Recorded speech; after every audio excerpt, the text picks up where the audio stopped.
دوستو Roman republic کے آخری حکمران جولیس سیزر سے کلوپیترا کا گہرا تعلق تھا۔ مصر میں کلوپیترا کو تخت دلوانے میں سیزر کا مرکزی کردار تھا۔ کلوپیترا اور جولیس سیزر نے شادی تو نہیں کی لیکن وہ اکٹھے رہتے تھے۔ دونوں کے تعلقات سے رومن اشرافیہ کافی پریشان تھی۔ انہیں لگتا تھا کہ سیزر کلوپیترا کے اشاروں پر ناچ رہا ہے۔ کلوپیترا اور سیزر کا ایک بیٹا بھی تھا۔ رومن اشرافیہ کا خیال تھا کہ جب سیزر اور کلوپیترا کی اولاد جوان ہوگی تو کلوپیترا حکومت پر پوری طرح قابض ہو جائے گی۔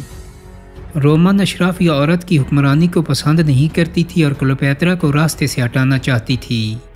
44 قبل از مسیح میں روم کے سینٹرز نے جولیس سیزر کو قتل کر دیا۔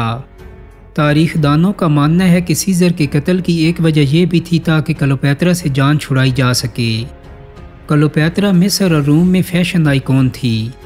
جولیس سیزر کے قتل کے بعد کلوپیترا کا روم میں رہنا خطرناک ہو گیا تھا۔ اسے اپنے اور اپنے بیٹے کے قتل کا خدشہ تھا، چنانچہ وہ فرار ہو کر مصر لوٹ گئی۔ لیکن کلوپیترا جب تک روم میں رہی روم کی عورتوں میں اس کی طاق بیٹھی رہی، بلکہ اس کے جانے کے بعد بھی قائم رہی۔ وہی رومن اشرافیہ جو کلوپیترا سے نفرت کرتی تھی، اس کی عورتوں نے کلوپیترا کا ہیئر سٹائل، لباس اور زیورات فیشن کے طور پر اپنا لیے تھے۔ ایک زمانہ تھا جب روم میں خواتین کا ہر فیشن کلوپیترا سے شروع ہوتا تھا۔ کلوپیترا روم سے تو چلی گئی لیکن وہاں خواتین کے بننے سنورنے کے انداز وہی کاپی ہوتے رہے جو کلوپیترا کے تھے۔ رومن خواتین ملکہ مصر سے کتنی متاثر تھیں، اس کا اندازہ یوں لگائیں کہ بہت سی رومن خواتین کے مجسمے تک کلوپیترا کے مجسمے جیسے ہی ہیں۔ جولیس سیزر کے قتل کے بعد روم میں کئی دھڑے بن گئے تھے۔ ایک دھڑے کا سربراہ سیزر کا قریبی دوست اینٹنی تھا، جو روم کو اپنے کنٹرول میں کرنے کے خواب دیکھ رہا تھا۔ لیکن ہوا یہ کہ اینٹنی بھی کلوپیترا کے عشق میں گرفتار ہو گیا اور کلوپیترا بھی اس سے محبت کرنے لگی۔ دونوں نے شادی کر لی اور اس کے 3 بچے بھی پیدا ہوئے۔ لیکن شادی کے بعد بھی دونوں کی ایک دوسرے کے لیے محبت کم نہیں ہوئی۔ اینٹنی اور کلوپیترا دونوں شراب نوشی اور آوارہ گردی کے دلدادہ تھے۔ انہوں نے اپنے دوستوں کا الگ حلقہ بنا لیا تھا اور وہ سب مل کر اکثر شراب نوشی کرتے تھے۔ اینٹنی اور کلوپیترا اکثر رات کو محل سے باہر نکل کر آوارہ گردی کرتے اور عام شہریوں میں گھل مل کر ان سے ہنسی مذاق بھی کرتے۔ کلوپیترا ایک بحری کمانڈر بھی تھی۔ جی ہاں دوستو، وہ حسین ذہین اور لیڈر ہی نہیں، ایک ایڈمرل بھی تھی۔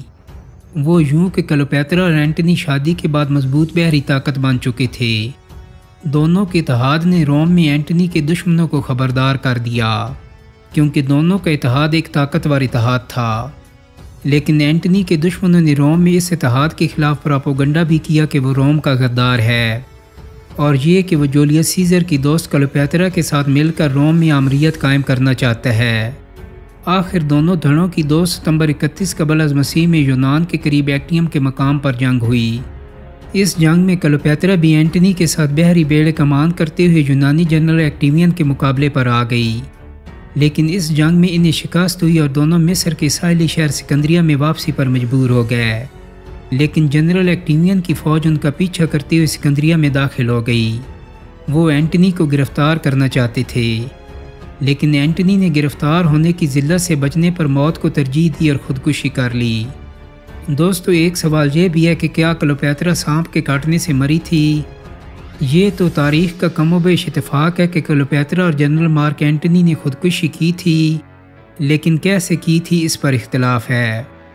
ایک کہانی یوں ہے کہ یونانی علاقے ایکٹیم کے میدان میں جنرل ایکٹیوین سے شکست کے بعد کلوپیترا مصر میں کسی خفیہ پناہ گاہ میں چھپ گئی۔ اس دوران اس نے فاتح جرنیل ایکٹیوین سے تعلقات بنائے یا کسی ڈیل کی کوشش کی، لیکن ناکام رہی۔ ایسا بھی کہا جاتا ہے کہ اس نے جنرل اینٹنی تک یہ افواہ پہنچائی تھی کہ کلوپیترا نے اس کی ہار سے دل برداشتہ ہو کر خودکشی کر لی ہے۔ کلوپیترا کے عشق میں مبتلا جنرل اینٹنی نے اس افواہ کو حقیقت سمجھا اور اپنی تلوار اپنے ہی سینے میں گھونپ کر جان دے دی۔ لیکن جب کلوپیترا کو اس بات کا علم ہوا تو وہ احساس گناہ کا شکار ہو گئی، چنانچہ اس نے بھی خود کو سانپ سے ڈسوا کر خودکشی کر لی۔ لیکن اگر غور کریں تو اس قدر میچور، جہاندیدہ اور حکمران ذہن والی خاتون سے ایسی توقع کم ہے کہ وہ جذبات میں آ کر خودکشی کرے گی۔ اس لیے تاریخ کی یہ رائے زیادہ درست معلوم ہوتی ہے کہ اس نے شکست کے بعد اپنا انجام بھانپ لیا تھا۔ اسے یقین تھا کہ جنرل اینٹنی کا ساتھ دینے پر اس کے ساتھ رومی فوج عبرتناک سلوک کرے گی، اس لیے اس نے زہر نگل لیا، جیسا کہ اس زمانے میں بادشاہ یا فوجی حکمران اکثر کیا کرتے تھے۔ کلیوپیٹرا اپنی ایک کنگھی میں مہلک زہر ایسے ہی وقت کے لیے چھپا کر رکھا کرتی تھی۔ دوستو، امید کرتا ہوں کہ میری آج کی ویڈیو آپ کو پسند آئی ہوگی۔ اگر ویڈیو اچھی لگی ہے تو اس کو لائک اور شیئر کر دیں۔